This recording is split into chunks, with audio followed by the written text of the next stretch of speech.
Good evening, ladies and gentlemen. It's your speaker, Chairman Mo. Lavona Gapere Gaon. Winter, guys, gents. These men are wearing gowns. Yeah, Salant leather jacket. Um, Look, this is probably one, I'd say, almost overdue recording, and it's one of those that I honestly was never planning on doing because there are some things that you have to leave for your wife, for your family, that sort of thing. And my hope is that in sharing this recording, I'm not particularly betraying anything that I want and have for my family and what I intend to do and that sort of thing, but that essentially I can first of all respond to a request that I got that says, "Hey, Abutwale Shares Chairman Mo, can you please record something for Women's Day for women, whatever to do with investing? They must know that they can do this themselves and strong, independent women, you name it, you know." And I politely said to the lady that, look, unfortunately, I don't believe in the notion of strong, independent women.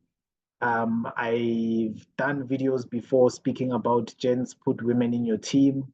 I've also done videos before speaking about women, ladies, start your own teams, and essentially dedicated my 20s and at least my later 20s to engaging all and sundry about building what we need, the institutions that we need um, to be who we can be as a continent. And the idea there was that we don't have to have this separate development or separate type development for men versus women. At the time that I would post that gents add women to your team, it was because women were playing this game of economics and politics at exactly the same level as men were. It just so happens that naturally, if you're trying to put together a team, who will be available for selection will be men. Women will not be in the room.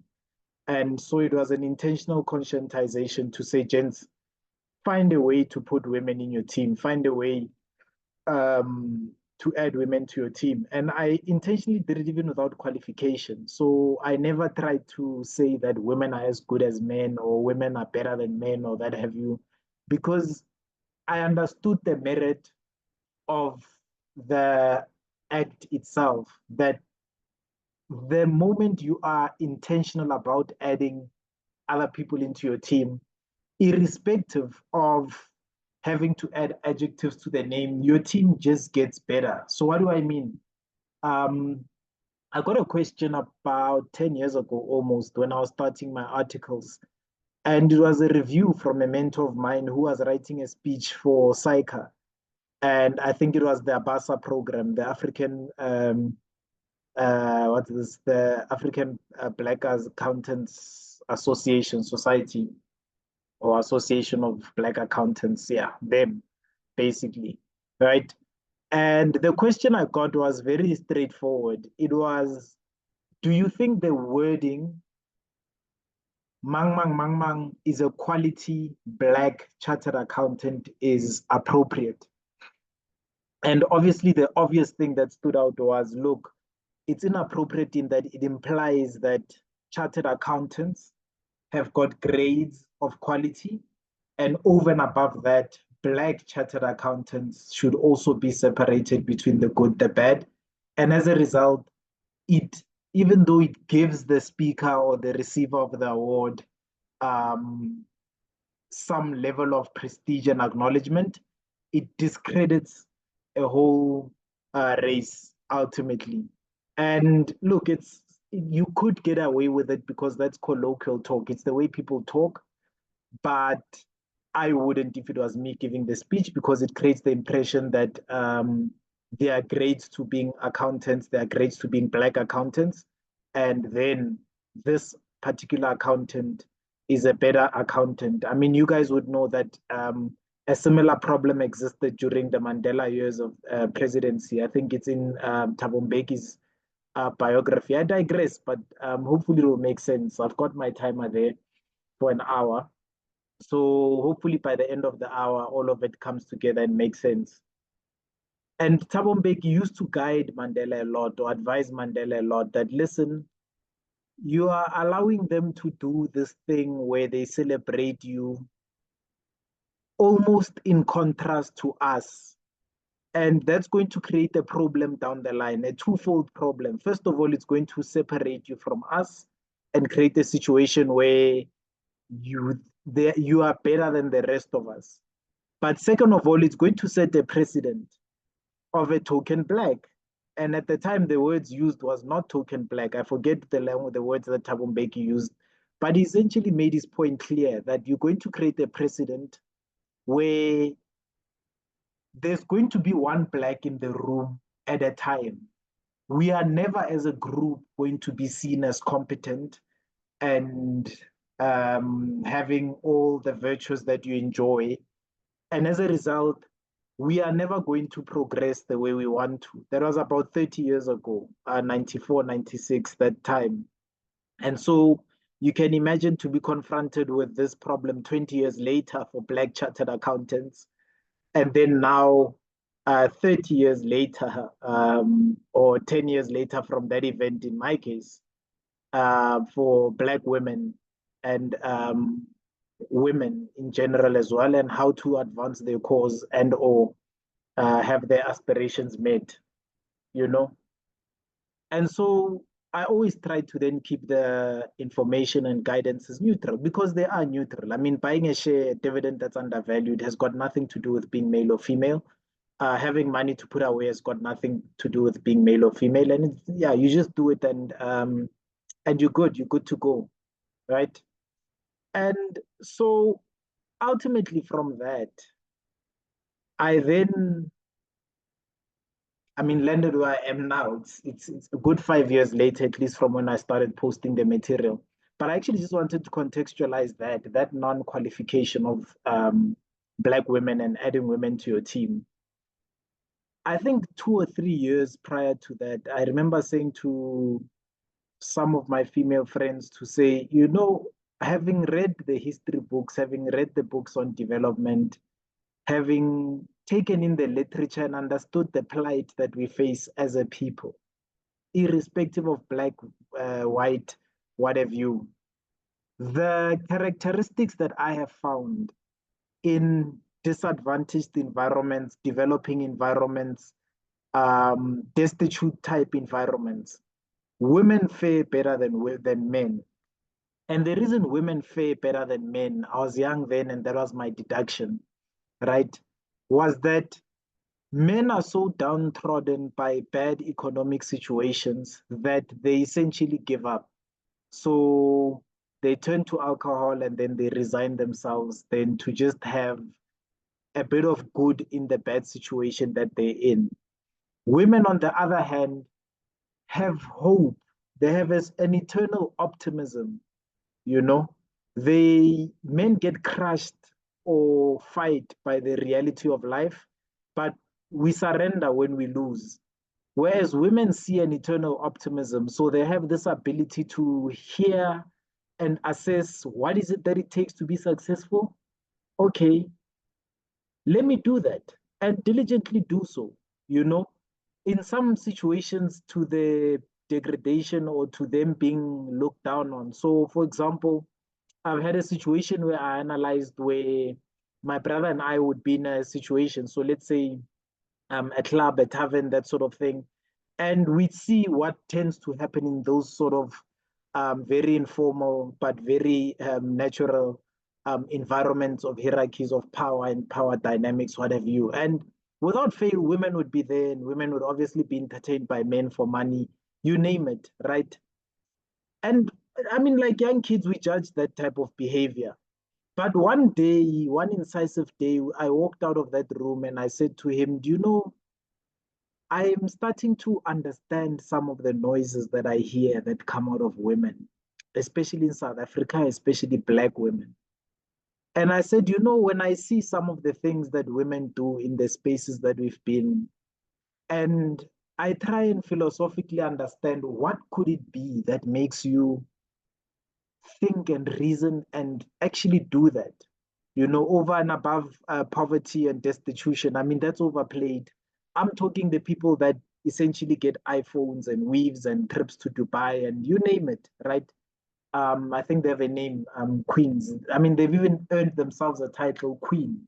It may be derogatory, but they essentially get called slave queens. Other women find it difficult to get the title queen, you know? And I said to him, leaning again on that understanding of how women fare in underdeveloped environments. And I said to him, I suspect it also has something to do with the fact that once a woman has set a goal and decided that this is the life that I deserve, and then decided that I will get it no matter what you and I are observing, my brother, is no matter what, playing itself out. And if we judge it with a moral eye, of course, it's despicable per, how could you sell yourself for life's conveniences and life's luxuries? How dare you don't suffer in dignity if there's such? But what I admired and what I saw there, and I thought, I hope I never have to put my wife, my daughter, my sister in that position, was the fact that they had had poverty. And we know that on the other side, poverty, war, those types of conditions are the harshest on women too, because they're the ones that become vulnerable, they're the ones that become dependent, they're the ones that become used and essentially discarded. Like, I mean, to use some of the profane words that have been used, like a used dishcloth, when all is said and done. So their agency is basically taken away from them. And I sat there and I thought, I sometimes wouldn't fault someone who has been through such type poverty or such type facing such type dependence and toughness of life to decide that that's never going to happen to me no matter what, and then do what they then do, and use the tools at their disposal. There's a famous quote that says, I think it's Peaky Blinders that says, um, all of us sell our bodies for money and for a good life. We just sell different parts of our bodies. And it's not me trying to dignify an undignified situation. It's me saying that I have got the philosophical conceptualization to be able to see where this sort of practice may be coming from and this sort of thing may be coming from.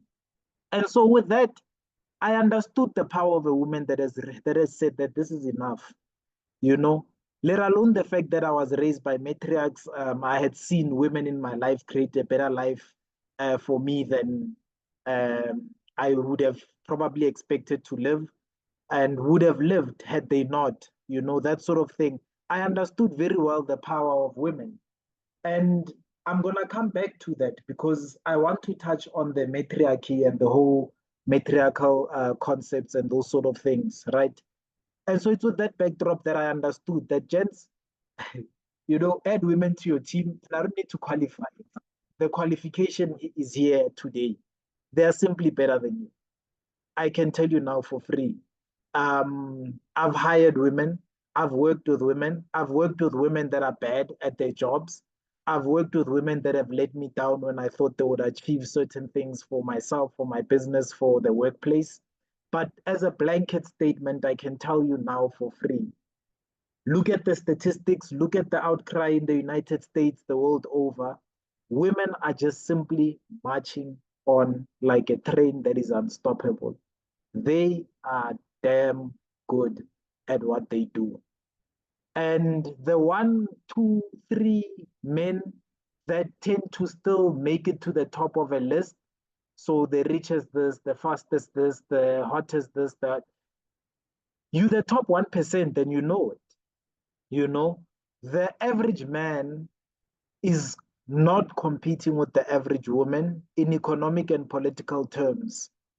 The average man, obviously, or the average top 1% man, has a far outsized return on his success than the average man or woman But I can tell you now, the critical mass that I once have spoken of is sitting with women. Women are doctors, women are lawyers, women are accountants, women are astronauts, women are in fields that us men find ourselves too high for or being blocked from, that sort of thing. And so part of why I said, gents, add women to your team and women start your own teams was because it was very clear to me then, 5 years ago, 10 years ago, that by the way, the landscape is not equal. Women are better than men. The economy, the capitalist system that we have, the post 73 revolutions, the women's rights, the take a girl child to work campaigns, they have succeeded.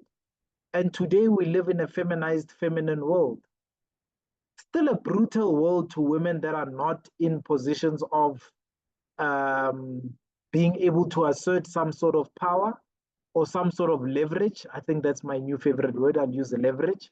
But a woman's world nonetheless.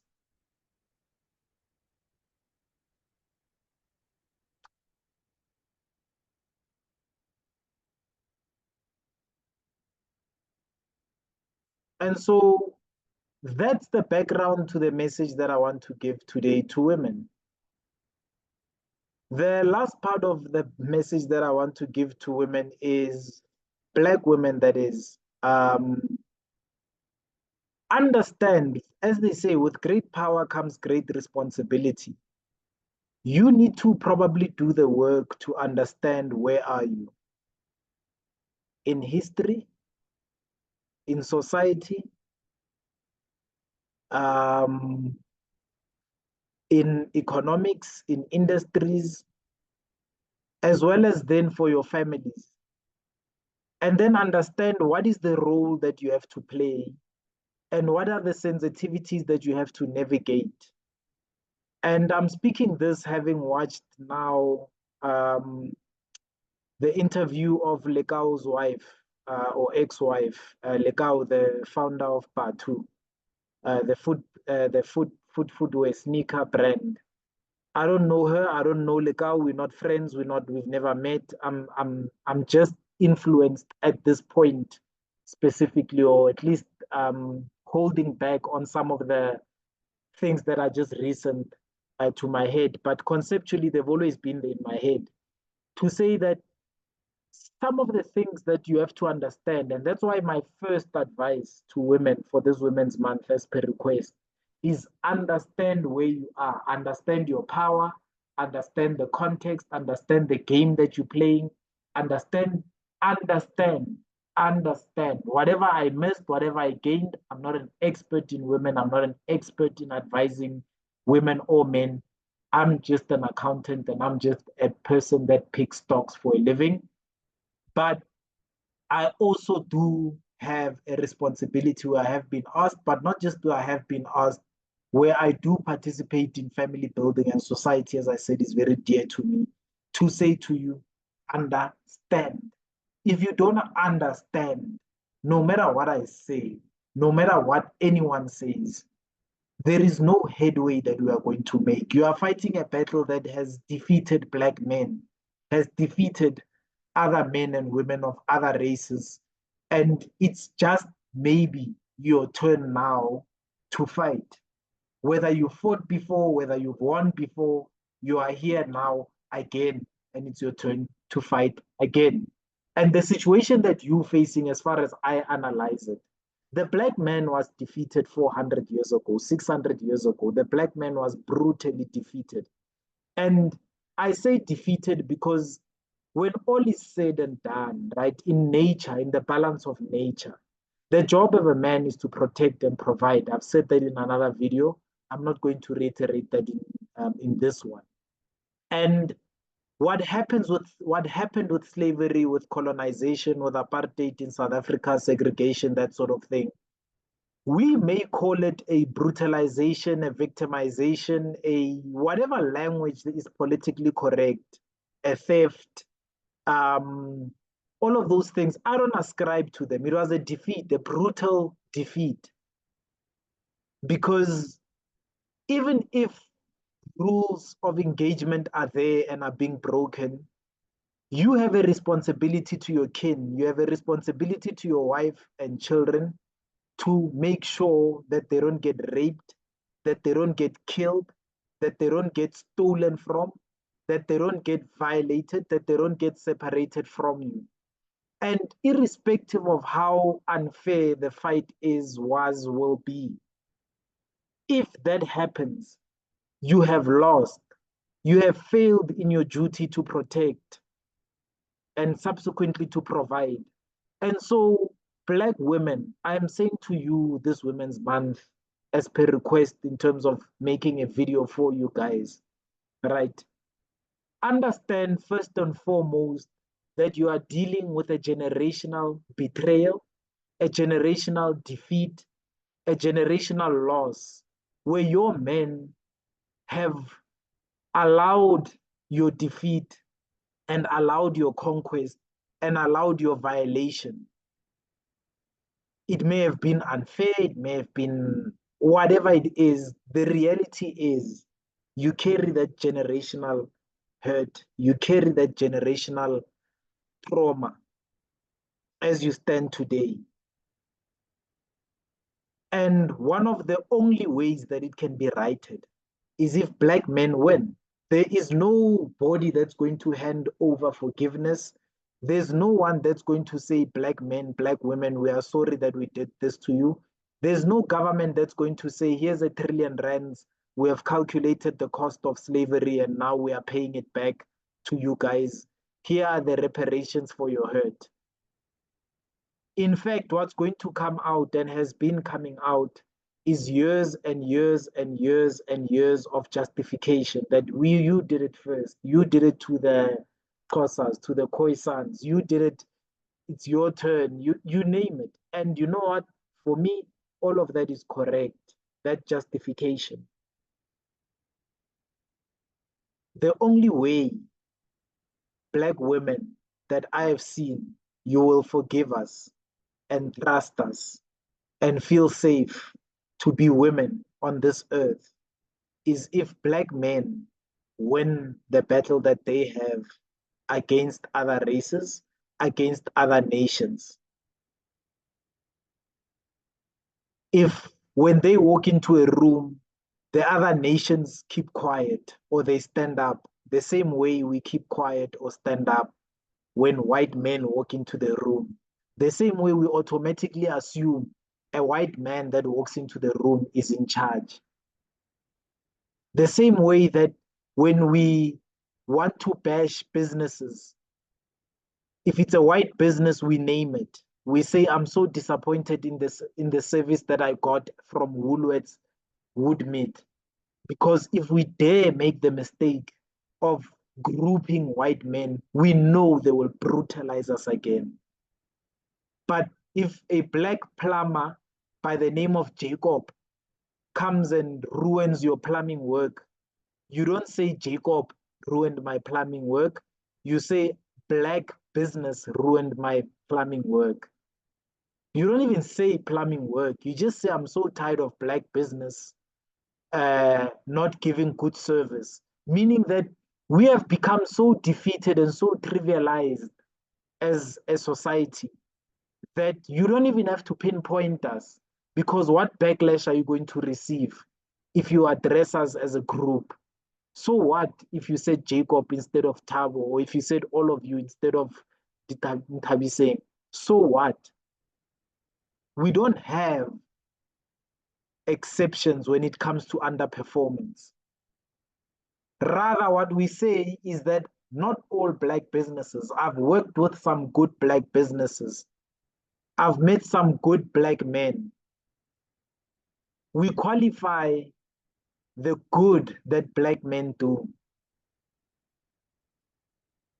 We don't qualify the good white other races that they do.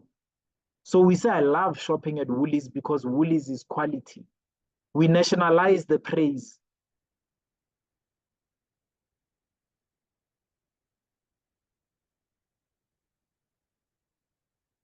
And I'm saying to you, Black women, when I say understand, have that context in mind, that we are a defeated nation, we are a defeated people, we are a defeated men that have to build families with you.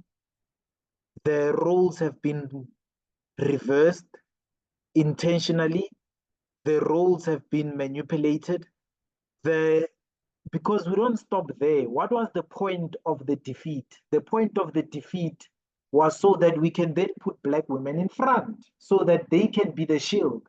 No other nation fights with their women in front. I was listening to the lady explaining how she funded the business and she was the breadwinner. I think in the first 2 minutes of the interview, she said it 5 times or 10 times, almost to make it clear that, listen, this is the violation that was in place. This is the order that was in place. I was in front and he was at the back. But for the sake of appearances, I put the gentleman in front. Or since he was more entrepreneurial, he was the face of the business. But 5 times, 10 times in the first 2 minutes, she made it very clear that I was funding it. And I'm saying to you that that is not by accident. That is not even by achievement on your part, not entirely.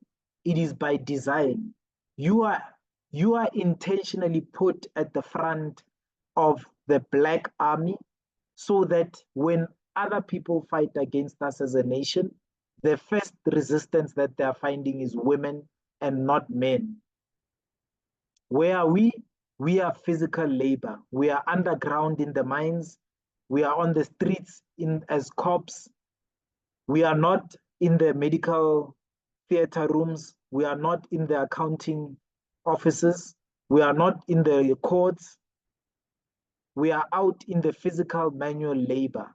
Anything that needs us to strategize, to think, to be at the forefront, we are not there. Why would we be? So that we can rise as a nation, as a people. And I'm saying to you, Black women, understand that context. And the same goes for women too, not just Black women, white women too. But the barrel is different there because I always say you don't need to be empowered when you the victor. So white men don't need to particularly be empowered, because if I stand before a panel and they stand before a panel, the panel is already skewed stereotypically towards them because you're the victor. History belongs to you. You are the definition of good, powerful, wise, strong. And so, white women, you face a similar challenge, not to the same extent because you're still shielded by the fact that you're on the winning team, but you face a similar challenge.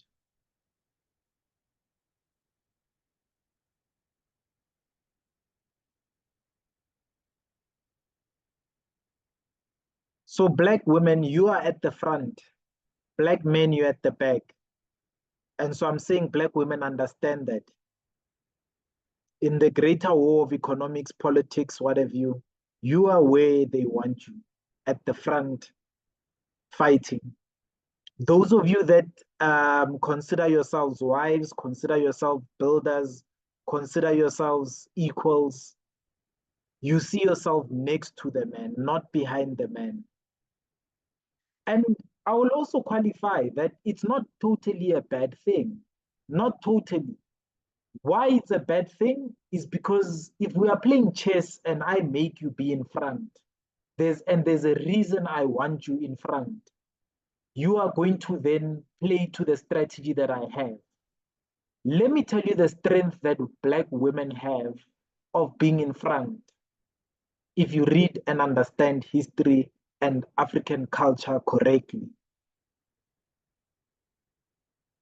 you are the closest to God. You are the embodiment of the spirituality of Africans. You have a divinity that is unparalleled. We don't take lightly your ability to create life.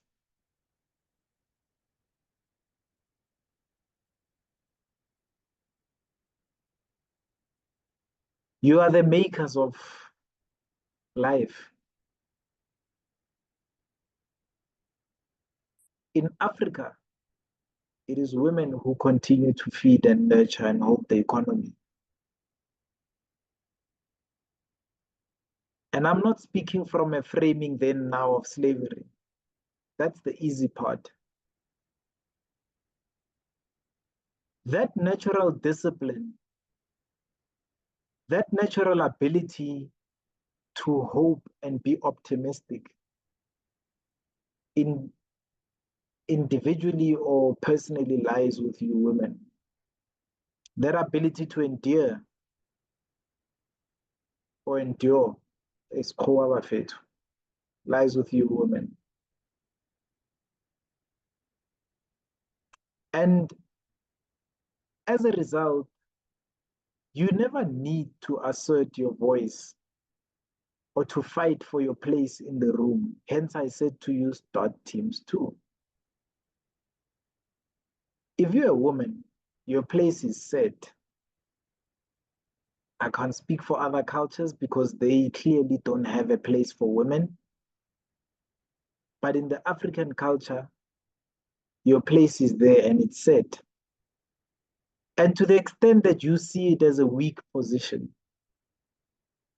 a domesticated and a domestic position, a trivial position, I don't get to put my name next to your name position.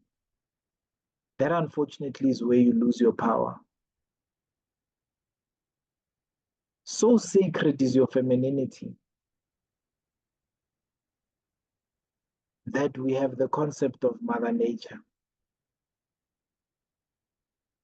the cradle of mankind, the birthplace of the human race, all references that align with women. And I'm not going to be the one that tells you to not participate in economics and look, those are discussions that divide more than they unite.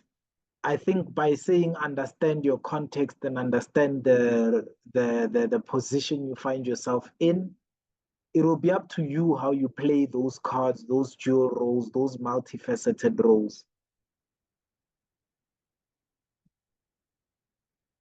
In my house, where my wife's power comes from, is first and foremost in her being a woman.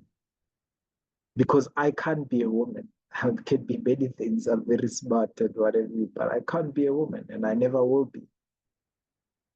And there is a natural power that she has that no other woman has. That if I'm doing something for her, if I'm doing something to protect her, that thing will happen. She doesn't need to have her voice heard in the contemporary sense. She doesn't need to out-argue me or out-debate me. She doesn't even need to give me logical reasons for why she wants me to do X, Y, Z. Just by her being her and her asking me, she has it.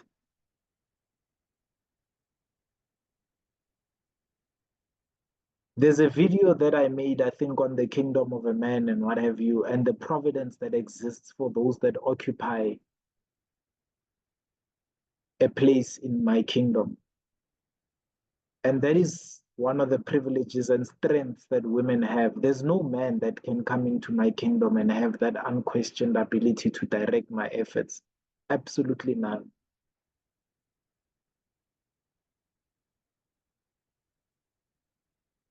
I turned down an offer the other day, and the reason was simple. I don't think I would have had the support of my circle. And I meant it.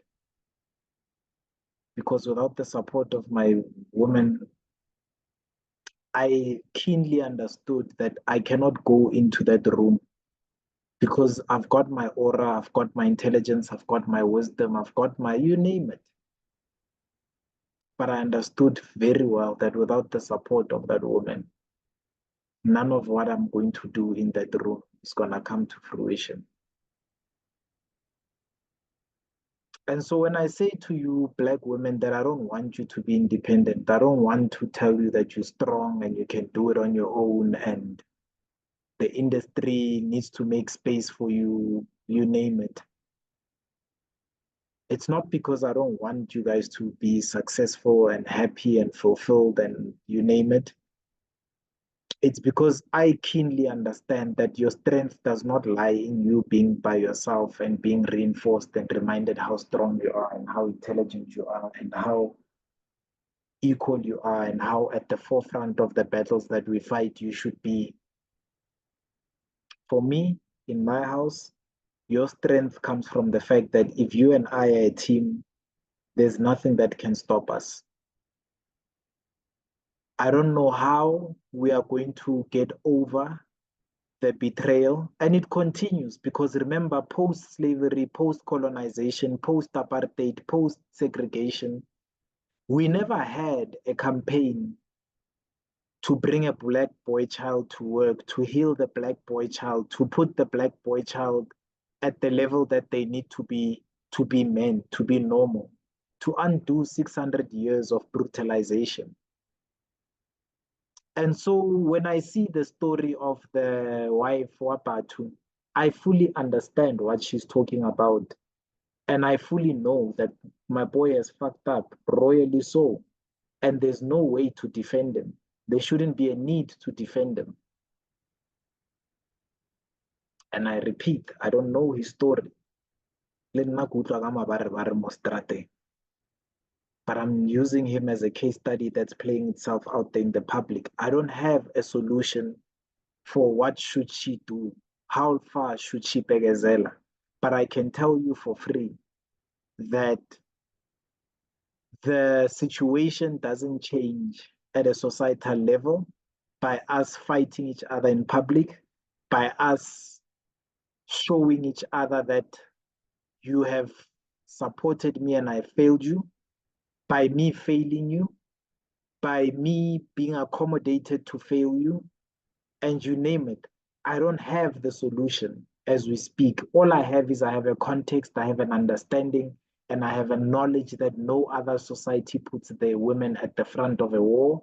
And as a result, no other society will ever lose against the Black race, the Black nation. No matter how powerful your praying is, Black women, it still needs to be contextualized within family, within the leadership and guidance and presence of a man, in terms of what it is that a man brings, in terms of what it is that lies in the power of a man. But somewhere in there is the understanding that if Black men are not fetched or healed or whatever we call it, I really don't know from where they are, we are never going to see the light. You are never going to have any sustainable success. You are going to enjoy the artificial success of you having the world and capitalism be framed towards you. But our strength will come from our unity. And I'm not one to say let's hold hands as a society and kumbaya and as a Black nation we are going to defeat this. I'm a big believer in the biggest form of a nation is the family unit. And so to each Black woman out there, I say build your family. And your family is not you and your child. Your family is not you, your child, your mother. Your family is not God, you, your child, your mother. Your family is you, your husband. You, your husband, your child. You, your husband, your child, your God, your mother, who also should have her husband, and you are her child. It's not a secret, it's not a lack of knowledge, it's not a new knowledge that we were raised by single moms. So we have a generational, multi-generational single mom story. It doesn't take away from the fact that your mother is not your family. She belongs to her husband. And if she didn't have a husband, then she belongs to an absent husband. And the hurt or the trauma goes back for as many generations as until you find the first man and the first woman in your family that formed a unit. I'm going to close by actually referring to the Bible. As you guys would know, it arrived today being the 5th of August. And why I touch on that note and why I go to the Bible right now, it speaks to the covenants that God has.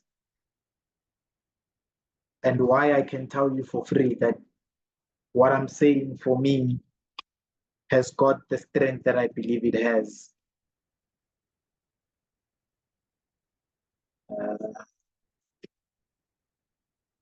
Gonna find it now, just bear with me.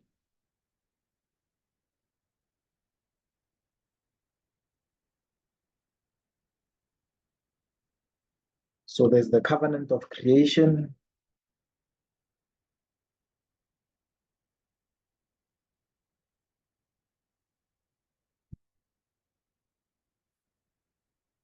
It's called the covenant of salvation history. And those of you that say, yeah, look, the Christianity has bastardized this and that. I said, I'm reading from the Bible. It is a Catholic Christian Bible. Yeah. It's not that kind of party where we're gonna have this dialogue. If you find contradictions in my reference, that is fine. Maybe over a cup of tea, you and I can sort out those contradictions that you may have. But I can tell you that I don't read from the Bible willy-nilly and through colonization and.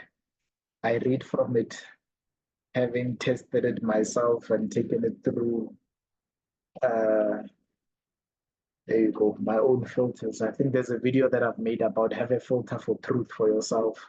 And once you've gone through that filter, you don't need consensus. You don't need us to form a huddle and to validate whether you are right or wrong. You can just chart your path going forward. And for today, to the dismay of some of you, I will be reading from the Bible without contradiction.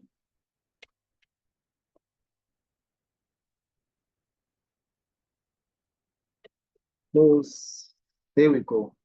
The covenant structure of salvation history. This is what I'll be pointing at.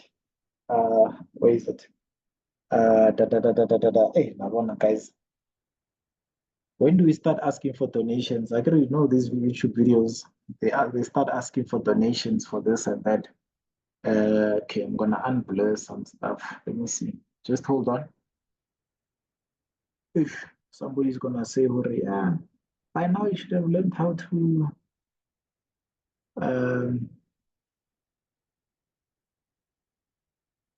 edit. There we go. So down here is the first covenant. And the first covenant is the covenant that God made with Adam. And the family form. Now, I want you to hear that the family form. So that's how this timeline works. So it's the covenant. I don't know if I can get close enough.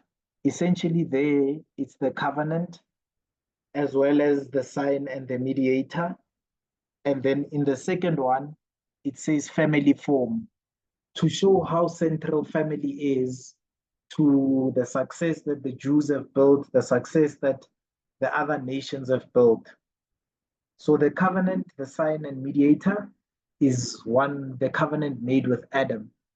And the family form is that one of a holy couple. I can take it to science and physics, the protons and neutrons or electrons, whatever, and how they come in couples, in twos, and they interact with one another. The first unit of measure of God, at least from my understanding and from what I choose then to put into this recording, if you're a theologian and you say that no, God wants a personal relationship with you by yourself, that is fine. You can preach that on your pulpit, on my show, and on my recording here. From what I have from my Bible, it says the first covenant that is made, it's not with the individual, it's made with the couple. And that was God and Adam making a covenant. And why I say God and Adam, you'd understand if you understand the Bible that to God, the man is the priest of his family. And so that is why throughout the covenants are made with men.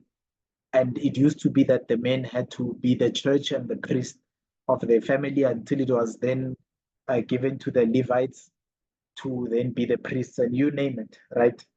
The family form is one holy couple. So already, woman, if you are there, black, strong, independent, and you by yourself, you can already see that already at the first building block, you create a challenge for God and the blessings that He has for you. In that the family form, you already don't need. You're already not coming to God as a couple. I take it further. The next step is the covenant that God made then with Noah. And He speaks about one holy family. And you'll hear there how God spared Noah and his family. And I'm saying to you that for me, that unit, that first two building blocks, that is my preoccupation and inside of my circle of control. And what I'm saying to you when I say that I don't know how, I don't believe in divorce, I don't understand it. I understand why people would understand the situations that necessitate divorce, but I don't know what to do afterwards. After you are divorced and now you have separated yourself from what you say embodies all your problems. When I engage you directly, I honestly have no idea in what unit form I'm engaging you and where we draw what lines.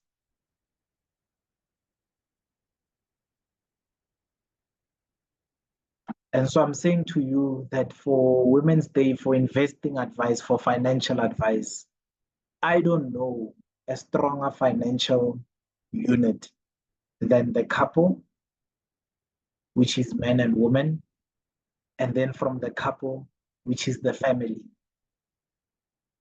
Men, women, their kids, the extended family, mom, dad, you name it. There's a Proverbs, I think it's Proverbs 14, verse 1, that says a wise woman builds her family, or builds her marriage, or builds her home. But a foolish one, with her own hands, destroys it. If you're looking for an empowerment message, for me, for this Women's Day, I've come to tell you that there's no way that I can empower you. I'm a mere man. The power I have as a man is the deal that I have with God, and the power that He has given you as my helper far supersedes anything that I can even speak to. And so you don't need me to tell you that you can do it on your own. In terms of objective metrics that we can tick, the test scores are there, you are smarter. The economic data is there. People play with it, people change it, people obfuscate it. Trust me, you are richer. The average Black woman sets a goal to have an apartment that has got a TV stand, that has got an iPhone, that has got this, that, and she gets it.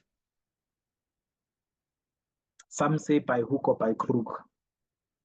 I don't think it's by crook. I think it's by that die-hard attitude that the other races men have got that says, if I've set myself an aspiration in life, I will get it.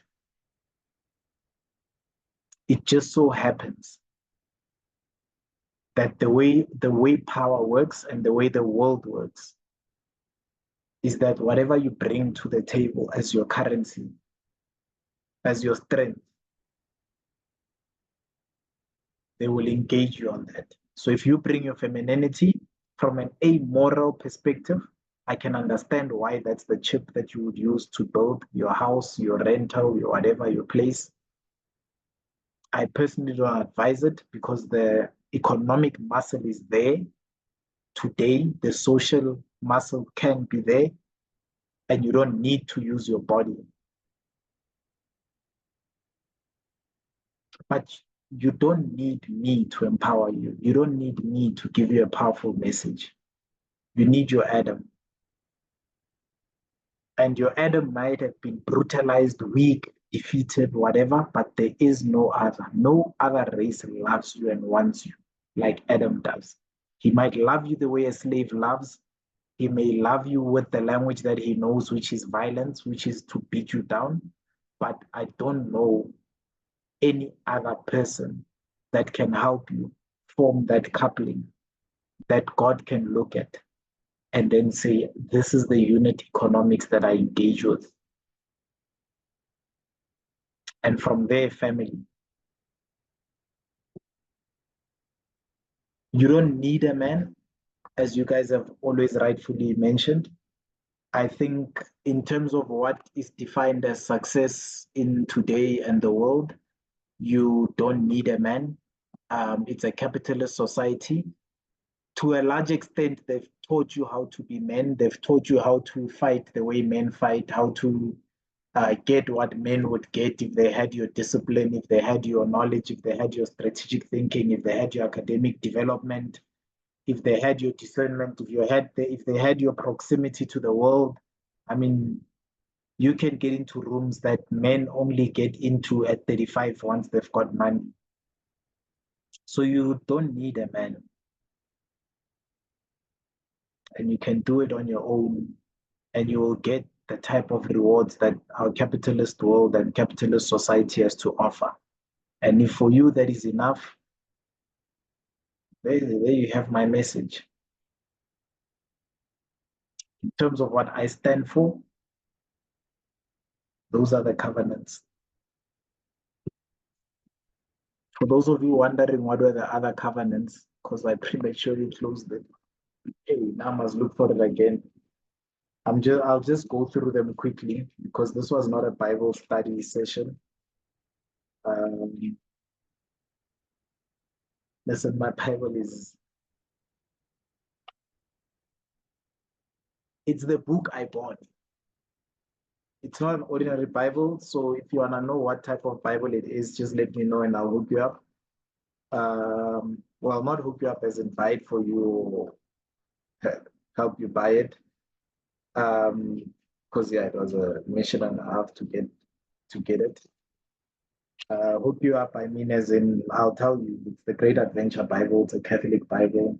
The Catholics are unique because they, and again, I speak unofficially, allegedly, whatever. The disclaimer is, they basically were the first conquerors now when it comes to religion. So they have got all the original texts and all the things that should be hidden and the artworks and so when they write a Bible or a comprehensive one, even if it may be an attempt to brainwash, given whatever other smart media you have, at least though they will brainwash you along the lines that run close to what is truth. So it's the covenant of Adam, which is one holy couple, that's the family form. Then Noah, one holy family. Then Abraham, which was one holy tribe, right? And that's by Adam, that's where we start to see the Israelites for the first time. Then from Moses, we get the one holy nation. And then from David, we get one holy kingdom.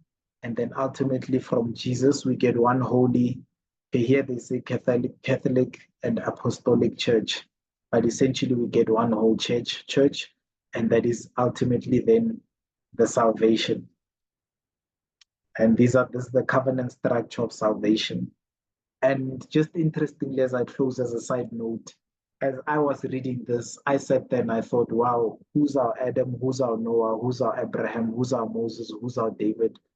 And then I don't know if I need to go as far as to say who's our Jesus, but if needs be, who's our Jesus, but at least the others, because they acknowledged that they were men. Who are the people that taught us coupling family, tribe, nation, kingdom? Because as you read the Bible throughout, it's very clear that the Jews needed to be, is it the Jews or the Israelites, needed to be freed from, for example, Pharaoh. So what is the lineage like on the side of Pharaoh? Because God made all of us. God didn't just make the Israelites, he chose them, or the Jews. Please do apologize, accept my apology for confusing the two. But what's this? In the same vein, I do believe that God would have done the same for every other nation. It just may be then that he wouldn't have chosen them, but he definitely would have given them a sensical hierarchy that speaks to his order and his right standing, right? In the form of couple, family, tribe, nation, kingdom, and then ultimately a church. Look, that's my time, a little under an hour. So I'm going to leave it here. Again, if it's very unclear, I will be very straightforward in terms of women.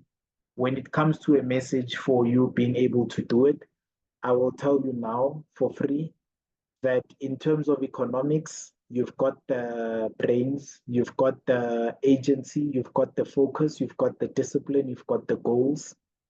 Just don't apply it in a vacuum. Find purpose for it. And normally that purpose is family. And as I said from the Bible, from my understanding, family is not you, your mom, family is not you, your child, family is you, your person first, and then you, your person, your child, your mom, her person, and you as their children. If you apply your energies as a single independent person, you will be building the family, the kingdom of other people, which is fine because they will reward you accordingly. But if you apply it in your own family and your own setting and your own kingdom, then it will multiply. Because as far as I understand how God's order works and how he has formed covenants, first with Adam, then Noah, then Abraham, then Moses.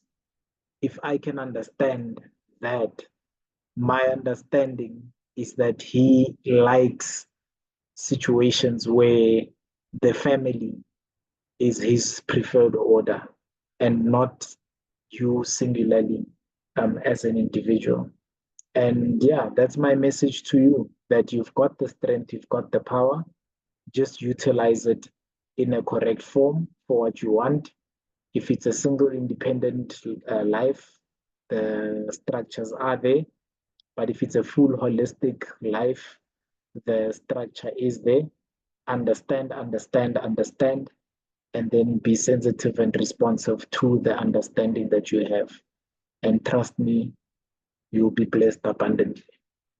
It's Chairman Mo. I've run my time. Dr. Mzule broke it down. I'll say about